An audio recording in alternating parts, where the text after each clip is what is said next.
Everyone, good morning standard third. इस sessions में हम पढ़ेंगे ग्रामर का चैप्टर नंबर 18 सेंटेंसेस। देखो, व्हेन वी स्पीक और write we use some word, generally we use these words in group. यानी कि जब हम बोलते हैं तो लिखते हैं तब हम शब्दों का इस्तेमाल करते हैं। If the word are not in proper order, the group of a word doesn't make a complete sentence। यानी कि यदि जो शब्द है उसका क्रम सही ना हो तो हम कुछ वाक्य को क्या बोल रहा है समझ नहीं पाते। What is a sentences? A sentences is a group of words that makes a complete sense. A sentence begins with the capital letters, most sentence end with the full stop। यानी कि वाक्य किसे कहते हैं, वो क्या है, ग्रुप ऑफ वर्ड्स, यानी कि शब्द के समूह को वाक्य कहते हैं जिसे हम कंप्लीटली समझ जाते हैं। तो ऐसे सारे वाक्य होते हैं जिसका एंड फुल स्टॉप ही होता है, यानी कि वो डिक्लेरेटिव है, विधान वाक्य है। देखो, दिस इज अ रजत, ये रजत है, full stop. Rajat is a playing football, children are making noise, mother is a buying a sweet. तो देखो सब यहाँ है, फुल स्टॉप। अब है देखो टाइप्स ऑफ सेंटेंसेस। इसमें बताया है कि वाक्य के प्रकार है वो कितने हैं। टाइप्स ऑफ सेंटेंसेस जिसे कहते हैं, a statement is a used that state something it's and with the full stop. यानी कि फर्स्ट टाइप बताया है कि वो है विधान वाक्य, यानी कि उसमें क्या होता है, फुल स्टॉप होता है। कोई भी जैसे देखो, दिस इज अ रजत, तो ये रजत है, फुल स्टॉप। उसको आप कह सकते हो फुल स्टॉप वाले वाक्य, अथवा ये भी कह सकते हो declarative sentence. A sentence that asks something is called a question. A questions end with the questions mark। यानी कि जिस वाक्य में प्रश्न पूछा गया हो उसे हम कहेंगे क्वेश्चन मार्क वाले वाक्य, और इंट्रोगेटिव सेंटेंस भी कह सकते हैं। देखो, और क्वेश्चन मार्क में तो क्वेश्चन होगा ही। Father, what is this? This is a rocking horse. तो ये है फुल स्टॉप वाला वाक्य और ये है क्वेश्चन मार्क वाला। क्वेश्चन मार्क में क्वेश्चन कंपलसरी है, स्टेटमेंट कोई विधान में फुल स्टॉप कंपलसरी है। The first sentence is a question and the second is a statement. As per I said, statements are two of a kinds, statement and question, both of them begin with the capital letter. यानी कि वाक्य की शुरुआत में capital letter का होना compulsory है। Look at this group of a word, he is a making noise, तो एच कंपलसरी है, full stop. Is he making noise, question mark हो चुका, हेल्पिंग वर्ब को आगे ले लेना और बाद में क्वेश्चन मार्क, तो क्वेश्चन मार्क वाला वाक्य। In the first sentence, we are saying something, so this is a statement. In the second sentence, we are asking something, so it is a question mark. Questions। यानी कि पहले वाक्य में हम किसी को कुछ कह रहे हैं तो होगा स्टेटमेंट, यानी कि विधान वाक्य, और दूसरा होगा हम किसी को पूछ रहे हैं तो वो होगा क्वेश्चन। क्वेश्चन आस्क यानी कि पूछना। Some question start with the question word, this are who, what, why, where, when, how, whose, whom, which, etc. These are called WH family। देखो, कई सारे क्वेश्चन अक्सर WH से स्टार्ट होंगे जो मैं कई बार बोलती हूँ।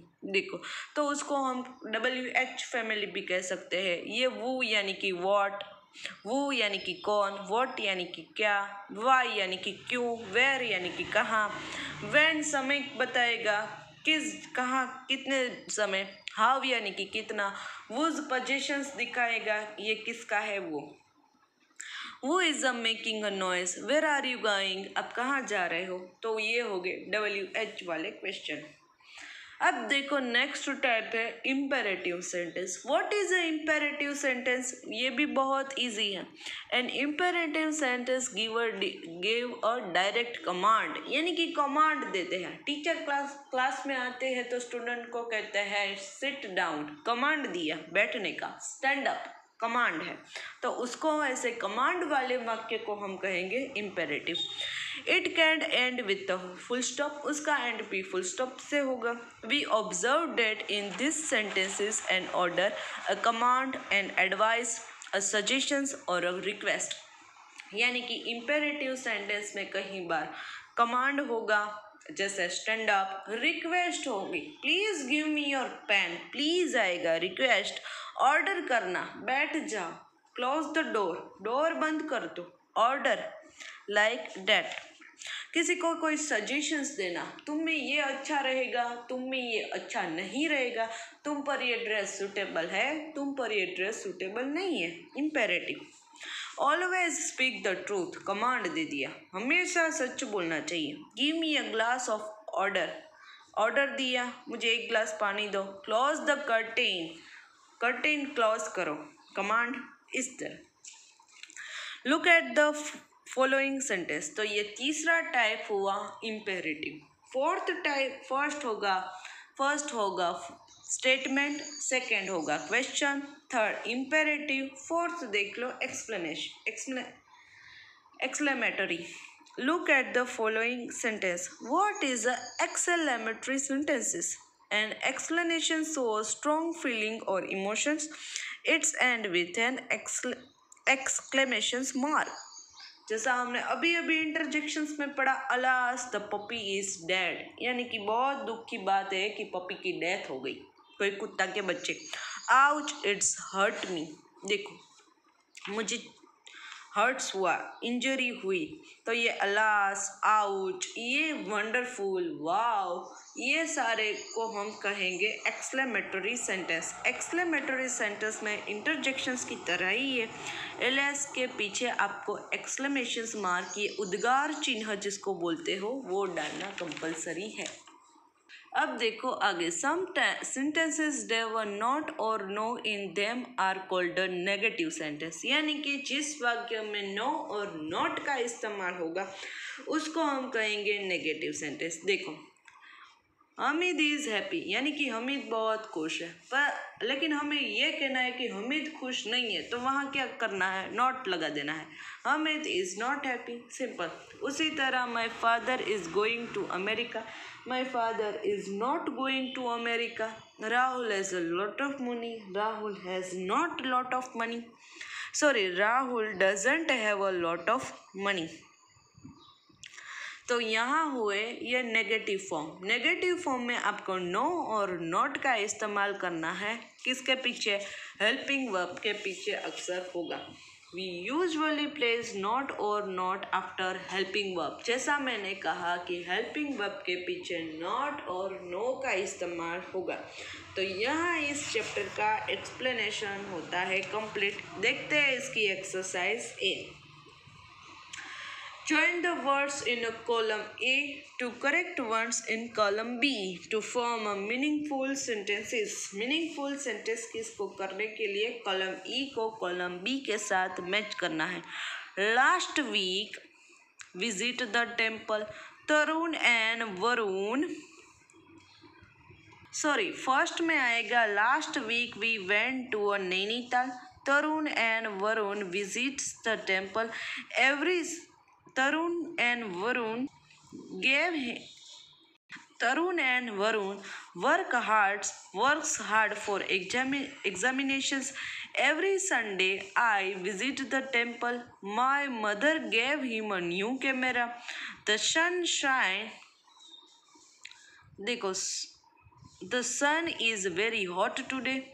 My father have a fine horse. Sambhav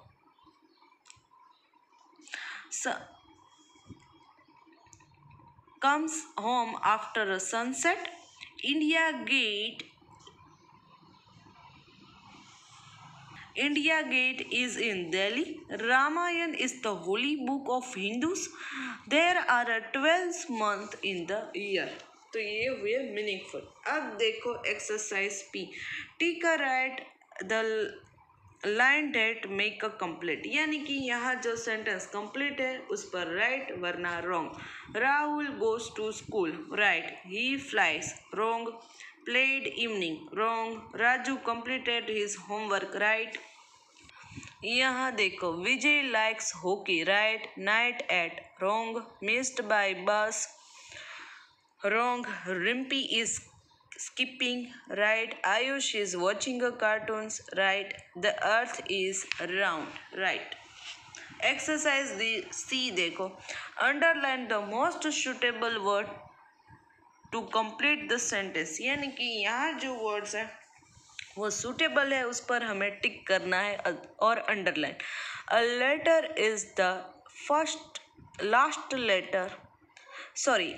letter A is the first letter of the English alphabet. Orange and apples are fruit. An elephant is a huge animal. When the sun goes down, the sky gets dark. We use a pencil to write. Diwali is the festival of light. Milk is very useful for children. Rainbow has 7 colors. The gateway of India is in Delhi. Tiger is the national animal of India. Exercise D देखो. Look at this sentence. Put a question mark after the question and full stop after the sentence. यानी कि यहाँ जो question mark है तो इस box में हमें question mark वरना full stop है तो वहाँ full stop. My mothers make a very nice pudding. Full stop. I am in a class third. Full stop. Are you going home late today? Question mark. I have go to a shop buy a sugar. Full stop. Is your sister Ruchi older than you? Question mark. My mother has a brown hair. Full stop. Which pair of shoes do you want? Question mark. When does the show begin? Question mark. यहाँ हमारी exercise D complete होती है. Complete आज के sessions में इतना ही. Next sessions में मिलेंगे तब एक्सरसाइज ई से इस चैप्टर को कंटिन्यू करेंगे. Till then have a nice day to all.